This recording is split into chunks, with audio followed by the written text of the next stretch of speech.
Donc là, on va présenter Madame Yang Yan, une conseillère politique de l'ambassade de Chine de Paris sur la coopération franco-chinoise en Afrique.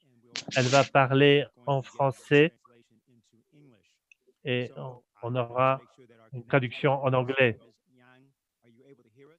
Bonjour, bonsoir tout le monde. Oui.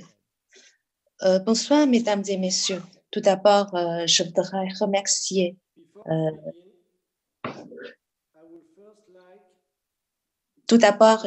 remercier l'Institut Schiller pour son invitation à cette conférence.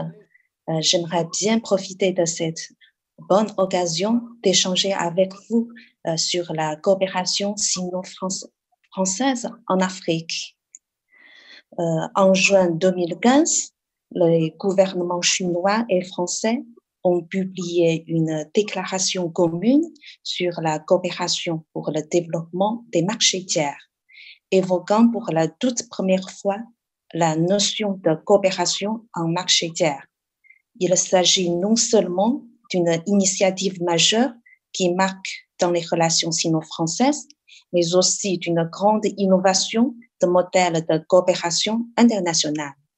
L'essentiel consiste à rassembler efficacement la capacité de production supérieure de la Chine, les technologies de pointe de la France et les besoins de développement dans les pays en voie de développement.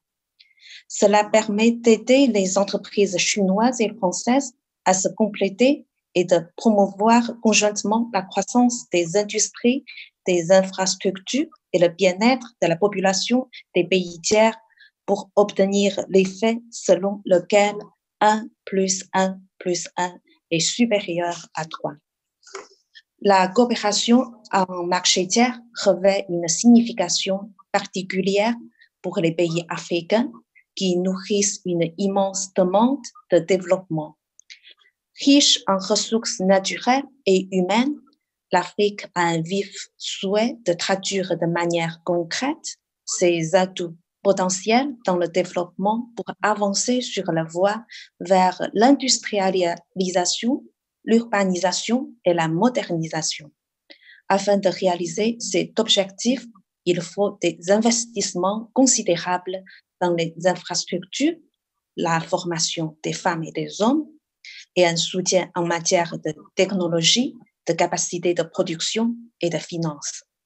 Cela ne peut pas se faire par l'Afrique toute seule, non plus avec l'aide d'une seule partie venue de l'extérieur.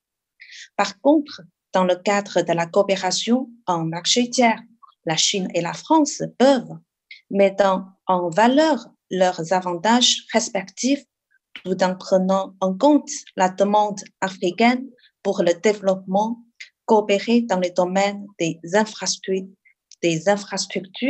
de l'énergie, du transport, de l'agriculture, de la santé, etc.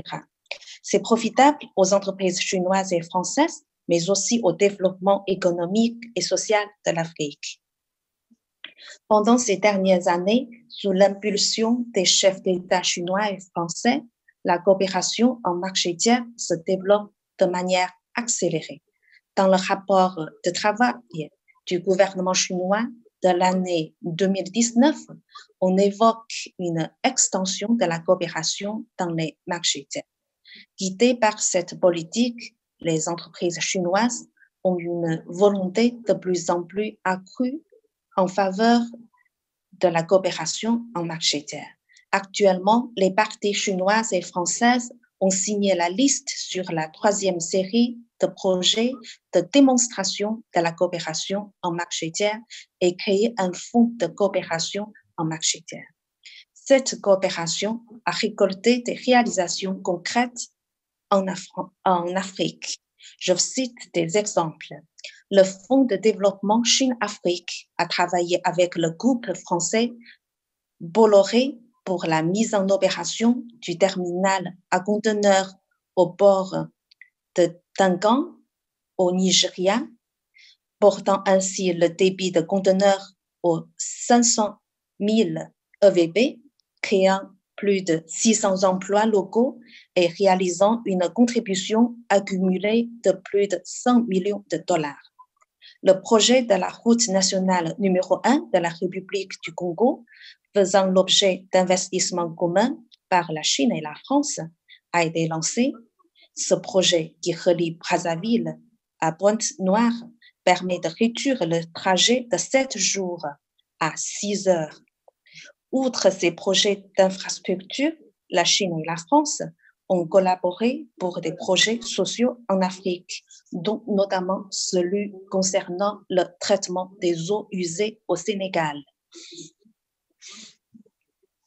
Le partenariat sino-français en marché tiers sert de bon exemple pour d'autres pays développés. Jusqu'en juin 2019, la Chine a signé des documents de coopération en matière de marché tiers avec 14 pays, dont la France, le Japon, l'Italie et le Royaume-Uni, etc. Le Fonds chinois de la route de la soie et la Banque européenne d'investissement ont créé un fonds de marché dans cette matière. La coopération en marché tiers constitue effectivement un contenu important dans la construction conjointe dans le cadre de l'initiative Les nouvelles routes de la soie. Pour moi, afin de faire réussir la coopération sino-française en marché africain, il faut s'en tenir aux principes suivants. Premièrement, restons fidèles aux principes de consultation commune, construction conjointe et partage, et au principe d'être au bénéfice de la troisième partie, c'est-à-dire l'Afrique. L'Afrique constitue le terrain principal de ce partenariat.